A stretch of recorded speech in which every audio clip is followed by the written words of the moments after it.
Hey everyone, welcome back to the Socially Awesome channel. I am so excited to be bringing you the final episode of our branding series in January.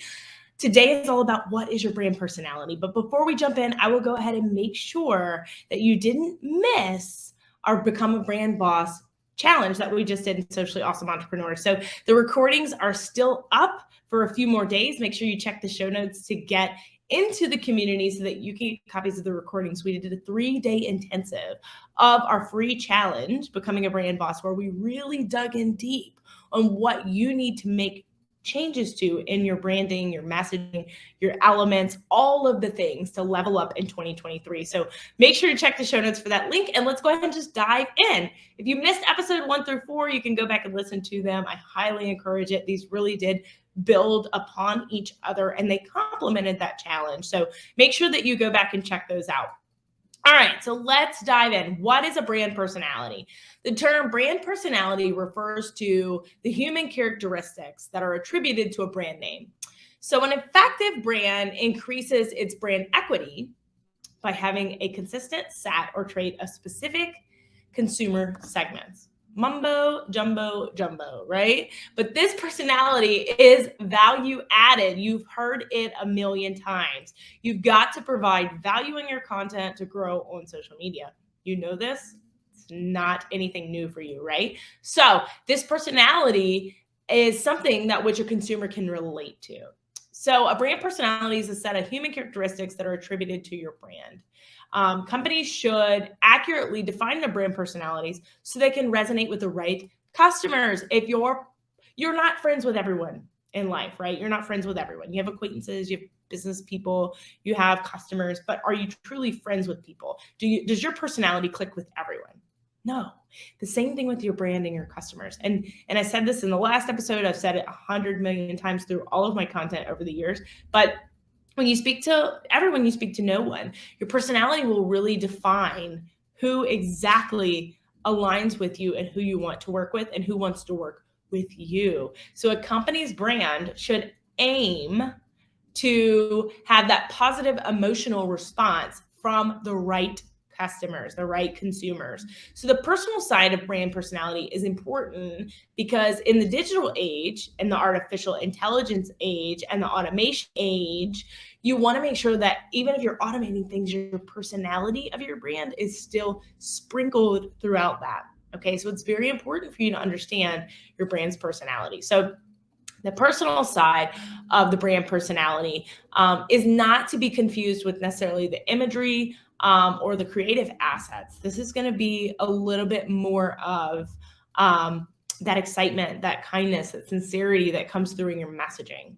So brand personality is like the framework that helps your company shape the way people feel about it. Okay, so company's brand personality is an emotional response from the consumer with the intention of getting that positive action from them. You want them to purchase from you because they got positive affirmation from you. It's similar to your own personality. So there's five main types of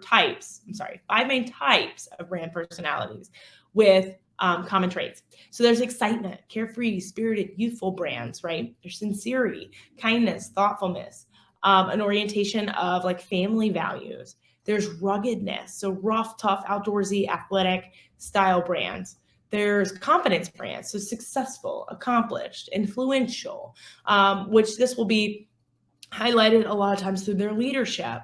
And then sophisticated brands, so elegant, prestigious, and even sometimes pretentious brands. So the personalities are even more important in the digital age, like I said, because it's growing. And you have to make sure that this personal interaction is not depleted by the automation of, of robots and artificial intelligence and things that you're using. So let's walk through a little bit about your brand personality versus your imagery. So a company's brand personality should not be confused with its imagery because a company's imagery is a series of their creative assets, their logos. These are tangible benefits of the brand, okay? But the personality is something that is portrayed in your marketing campaign. Its results are increased in the equity, and it defines the attitude of the brand. And in order to choose your personality, you need to consider those 5 personality types and select which one you want your company to portray.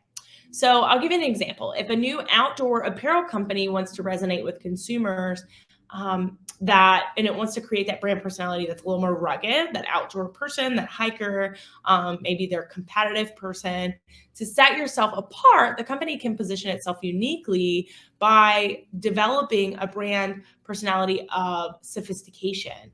This differentiates from the brand that's upscale, it's high-end outdoor apparel. So you don't always have to go with what's the norm of your niche, and that's important to understand here. So they wanted to be that they may have already positioned themselves as a rugged outdoor apparel brand, but they wanted to elevate. So now they're going to more sophisticated, right? So your personality can change, it can develop, it can pivot with your brand growth too. So that's important to know. What your my business coach actually just talked about this, and she did this as well. And I highly recommend coaching. If you don't have a coach, you need to get one, and I know a good one right here. But she actually just talked about this to her current consumers, her customers, her audience, that she was elevating. She was elevating her brand, and her personality of her brand was changing, and it was growing, and it was developing through what she had learned and who she had become. And that's important for you to understand, that that's okay. So why is it crucial for companies to define their brand? It's important for you to accurately define your brand so that you can resonate with appropriate customers. Brand personality results in increased brand equity, as we talked about, your attitude, and that's going to change based on what customers you want to attract. So there's many examples in the corporate world of how brand personality works, and I'll give you a couple. So luxurious brands like Michael Kors or Chanel, they aim for sophistication, focusing on that upper class, glamorous, trendy lifestyle. You're not really going to see them do commercials in Kill, Mississippi, where I'm at, right? But it's that luxurious, high spending consumer base. You've got brands like Nike. I'll use Nike again. They're going to try to attract that elevated Gymshark. I'll use Gymshark. That's a terrible word to pick, but having a brain moment. They have, workout apparel and athletic apparel, but it's not $10 like Walmart usually, right? So it needs to be a little elevated of a client, but still someone who goes to the gym, who works out, who's athletic, who's in sports, who has children in sports, all of those things, right? So what is the difference between your brand personality and imagery? We talked a little bit about this, but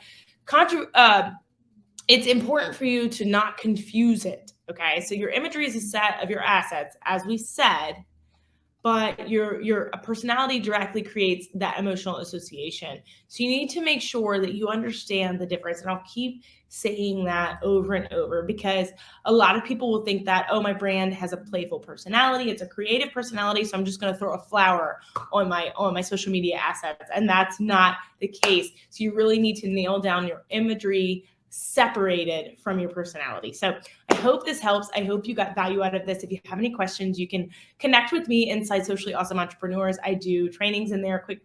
Quick Tip Tuesdays are also in there, and we do daily tips, tricks, and trainings to help you grow your business on social media and get your branding. I'm a branding expert, social media marketing expert, and I'm always here to help you with your growth. So make sure you connect with me. As always, wherever you're watching this, take a screenshot, post it on your stories, tag me, Alyece Smith. You can find that information in the show notes as well. But make sure you tag me, because I do share it to my audience as well. It's one of the best ways to grow your own audience, is to use the proximity of someone else's audience. And I do monthly giveaways for people who share our brand out. So make sure that you have also subscribed so that you can get all of our updates. We do 2 episodes a week, and you want to make sure that you get those, because every month we have a theme, and we'll be talking in 2023 a lot about multiple streams of income, affiliate marketing, social media marketing, all the goods. So make sure that you have clicked and subscribed, and we always welcome a review. It is the best compliment you can give to all of our free resources. So as always, make it simple, make it social, make it awesome, and I'll see you in the next episode.